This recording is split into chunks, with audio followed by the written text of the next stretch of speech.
Taarifa ya dharura iliyotolewa usiku wa leo na Chadema imetikisa medani ya siasa nchini Tanzania.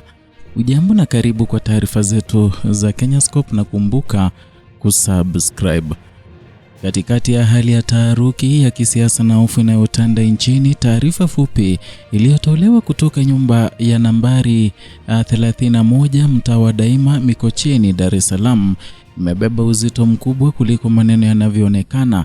Taarifa ya umma ya Chama cha Demokrasia na Maendeleo Chadema iliyotolewa tarehe 29 Januari mwaka huu imekuja kama kinga ya haraka dhidi ya kile kinachoonekana kama shambulio lililoratibiwa la kisiasa, kisheria na kisaikolojia. Ndani ya mistari yake michache kuna simulizi pana la mapambano ya madaraka, matumizi ya dola kama silaha ya kisiasa na hatima ya kisiasa ya vyama vingi nchini Tanzania. Kiini cha sakata hili ni madai ya upotoshaji yanayohusishwa na michango ya mtandaoni iliyokusudiwa na kukusanywa kwa ajili ya mwenyekiti wa taifa wa Chadema kwa jina Mheshimiwa Tundu Lissu. Kwa mujibu wa taarifa hiyo, kumekuwapo na jitihada za makusudi za kuwaunganisha viongozi wa chama na madai ya kashfa kwa lengo la kuchafua taswira ya chama na kuhalalisha maandalizi na mashambulizi dhidi yake. Huu ni upotoshaji wa kawaida wa mitandaoni na ni sehemu ya mkondo mpana wa siasa za hofu, ambapo taarifa zinatumika kama zana za kudhibiti na kuogofya na kuhalalisha hatua za dola. Chadema imeweka wazi kwamba uratibu wa michango hiyo haukufanywa na sekretariati ya taifa wala kiongozi yeyote wa chama. Michango hii iliratibiwa kupitia namba ya simu ya ndugu yake wakili Alute Mugai Lissu, na tamko hili lina uzito wa kisheria na kisiasa. Kisheria linajaribu kukata mnyororo wa uwajibikaji wa moja kwa moja kati ya chama na michango hiyo, na kisiasa linafichua mazingira ambayo chama cha upinzani hulazimika kujilinda dhidi ya mashambulizi yanayotumia mifumo ya kifedha na mawasiliano kati ya uwanja wa mapambano.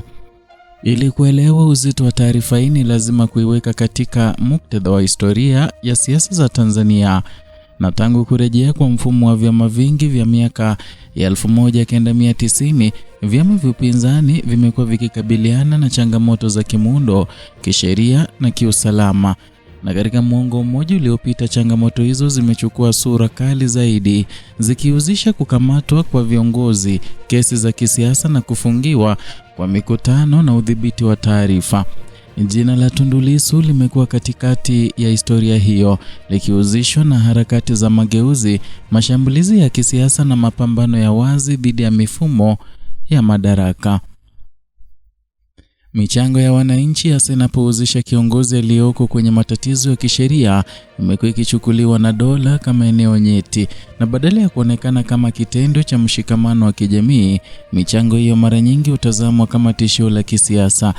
Na katika mazingira hayo, taarifa potofu zinakuwa rahisi kutengenezwa, kusambazwa na kutumiwa kuhalalisha uchunguzi, kukamatwa au kampeni za kuchafua majina. Taarifa ya Chadema inasisitiza misingi ya uadilifu, uwazi na maadili.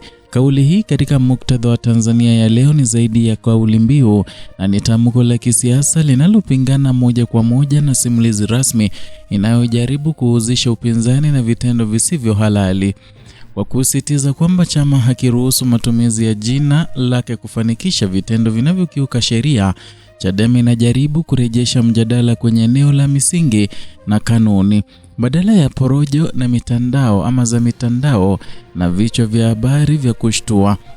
Hata hivyo, swala hili haliishi kwenye chama kimoja, linagusa mustakabali wa siasa za ushindani nchini, na pale ambapo michango ya wananchi inaweza kubadilishwa kuwa kisingizio cha mashambulizi ya kisiasa, ujumbe unaotumwa ni mmoja, kwamba ushiriki wa raia una gharama.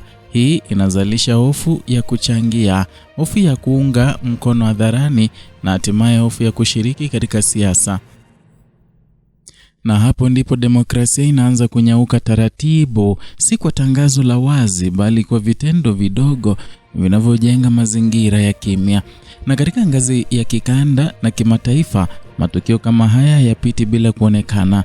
Mashirika ya haki za binadamu, wafadhili wa maendeleo na washirika wa kidiplomasia hufuatilia kwa makini namna vyama vya upinzani vinavyotendewa. Tanzania imewahi kujikuta ikikosolewa kwa sheria zinazodhibiti maudhui ya mtandaoni, usajili wa asasi za kiraia na matumizi ya vyombo vya dola katika siasa. Sakata la michango ya Lissu linaingia katika mlolongo huo, likiongeza ushahidi wa mazingira yasiyo rafiki kwa ushindani wa kisiasa. Na taarifa kwa umma iliyotolewa na mkurugenzi wa mawasiliano ya uenezi wa Chadema kwa jina Brenda Rupia pia inaonyesha namna vyama vya upinzani vinavyolazimika kuchukua jukumu la kujilinda, haswa kimawasiliano. Na katika mazingira ambayo vyombo vya habari vingi viko chini ya shinikizo la moja kwa moja au la kimuundo, taarifa za vyama zinakuwa chanzo muhimu cha usimulizi mbadala. Na hata hivyo, uzito wa jukumu hilo ni mkubwa kwa sababu kila neno linaweza kutafsiriwa kisiasa au kisheria. Kwa mtazamo mpana, sakata hili inafungua mjadala kuhusu matumizi ya mifumo ya kifedha ya kidijitali katika siasa. Michango ya mtandaoni imekuwa chombo muhimu cha kuimarisha ushiriki wa wananchi, hasa pale ambapo mifumo ya jadi imefungwa au kudhibitiwa. Lakini bila mifumo huru na salama ya kisheria, michango hii inabaki kuwa hatarini kutumika kama ushahidi na kutungwa ama ushahidi wa kutungwa au kisingizio cha mashambulizi ya dola. Kimya cha jamii katika nyakati kama hizi ndicho kinachotia hofu zaidi. Pale taarifa za upotoshaji zinaposambazwa bila kupingwa, zinageuka kuwa ukweli wa kisiasa, na pale vyama vya upinzani vinapolazimika kutumia muda mwingi kujisafisha badala ya kuwasilisha ajenda za wananchi, ushindani wa kisiasa unadhoofika, na pale dola inaposhindwa kuwajibika kwa uwazi na haki, uaminifu wa wananchi kwa taasisi huporomoka. Mwisho wa simulizi hili hauko kwenye taarifa ya Mikocheni pekee, bali uko kwenye mwelekeo wa taifa. Tanzania inasimama kwenye njia panda kati ya kuimarisha demokrasia yake au kuiruhusu iyeyuke chini ya uzito wa hofu na upotoshaji.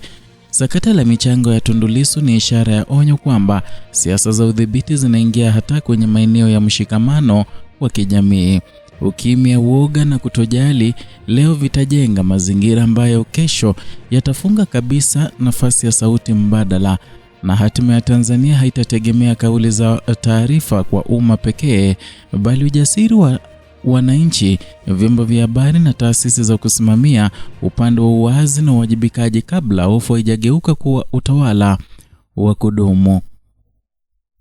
Ni hayo tulikuwa tumekuandalia siku hii ya leo kutoka hapa Kenyascope, channel yako pendwa inaokuletea taarifa hizi pamoja na zingine kwa kina bila kupindisha. Zidi kuwa nasi na zidi kutupa support yako kwa kusubscribe, kulike na kushare video zetu.